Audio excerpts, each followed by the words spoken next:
সমাজের রক্ষাকর্তার একই হাল। গ্রামে ঢুকতেই চোরের জায়গায় এক পুলিশ কর্তা। মাজায় দড়ি বেঁধে কেন গাছে আটকা পড়ে রইলেন তিনি?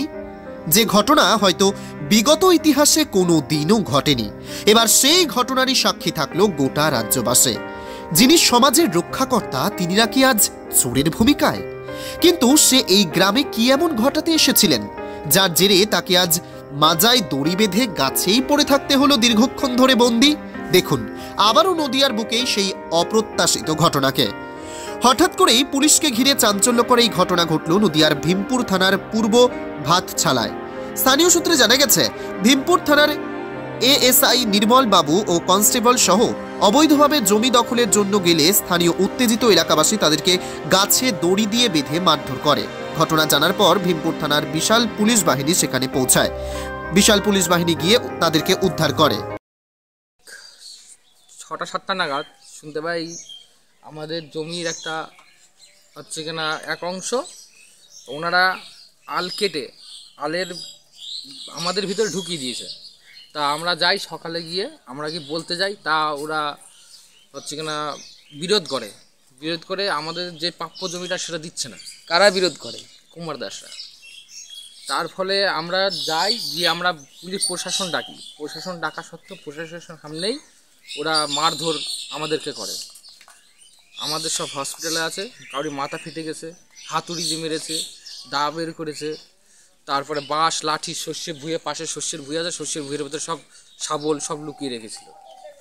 দিয়ে এই নিয়ে বিশাল মারামারি বাদে আমরা 4 জন ছিলাম, আর ওরা মিনিমাম 7-8 ভাই প্লাস আরও ওদের বউ সবাই ছিল। ওদের পুরো ফ্যামিলিটা পুরো সব ছিল।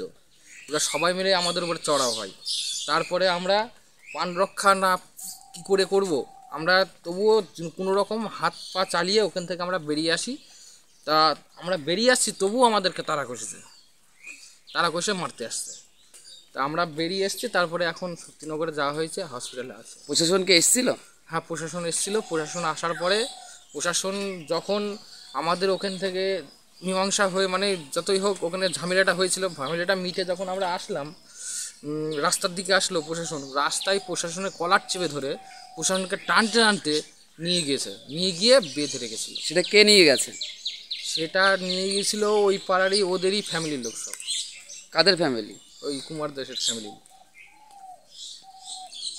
পুলিশকে কি মারধর করা হয়েছে? পুলিশকে আমরা তো তখন আর ওদিকে যাইনি, যেহেতু আমাদের এইদিকে সব অসুবিধা ছিল, ওইগুলোর জন্য ব্যস্ততা ছিলাম, তার জন্য যাওয়া হয়নি। তোমার নাম? আমার নাম অমর দাস।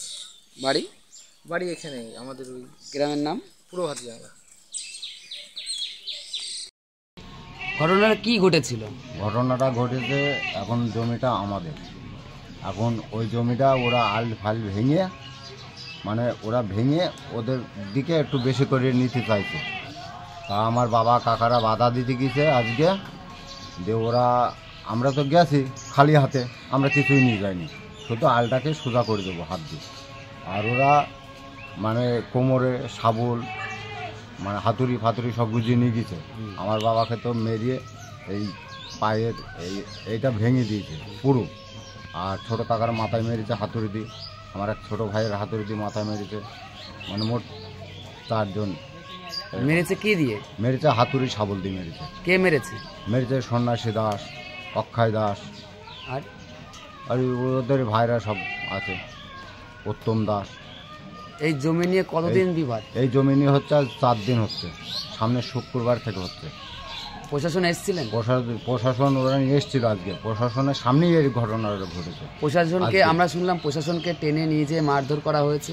প্রশাসনকে কোনো মারধর করা হয়নি। প্রশাসনকে আমরা যখন জমির আইলে ছিলাম, ওরা প্রশাসন সঙ্গে করে নিয়ে গেল। নিয়ে যাওয়ার সময় ওরা কথা কাটাকাটি হতে প্রশাসনের সামনেই আমাদের মারপিট হয়ে গেল। এই যে আমাদের মারধর করেছে, এইটা আমার খুলি আছে এই জায়গাটা। এখন তারপরে আমার বাবাকে তো পা হাত পা ভেঙে দিয়েছে। এখন কি করবে? এখন আমাদের সব নিয়ে চলে আসলাম বাড়িতে। গাড়ি পাচ্ছি না, কোনো গাড়ি ঘোড়া পাওয়া যাচ্ছে না। যে লাস্টে মহিলা করা পুলিশদের আটকে দিয়ে বেঁধে হয়েছিল গাছের সাথে। যে আপনারা থাকতে এই ঘটনাটা হলো কেন? এটা কারা বেঁধেছিল? এই সব পাবলিকেই বেঁধেছিল, কারা বেঁধেছিল, এখন কাকে ধরবো এটা তো বলতে পারবো না আমি। এখন আমরা রুগিনী, তখন আমাদের চিন্তা। আপনার নাম? আমার নাম তপন দাস। যে আহত হয়েছে হ্যাঁ, তার কে হন আপনি? আমি তার বড় ছেলে। তার বড় ছেলে? হ্যাঁ, তপন দাস। আমার বাবার নাম কুমার দাস। ও আচ্ছা। আমার ছোট কাকার মাথা ফেটেছে, ওটা আমার ছোট কাকা। ছোট কাকার নাম বাবার কি? ছোট সৃষ্টি দাস।